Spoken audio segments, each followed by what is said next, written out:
Hi guys, so today I'm going to be showing you how to bake salmon. Salmon can be a tricky fish to cook, so I wanted to share with you the way that I do it. It has always worked perfectly for me, so I am excited to tell you about it. First, we have our oven preheated to 450. The salmon that I'm using today is going to be this frozen Atlantic salmon from Wegmans. I prefer to use the fresh, but this is what we have today, so that's what we're working with.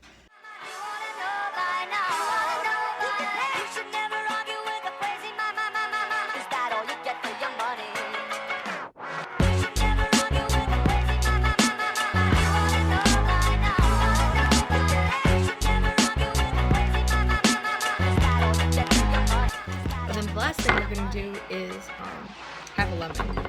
So I get these really nice lemons from Whole Foods. They are huge and there's so much juice.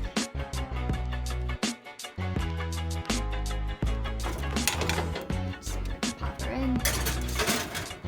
Alright, so our salmon is going to go in for 12 to 15 minutes. And that's the key. No more, no less. So our salmon is done. It's nice and flaky.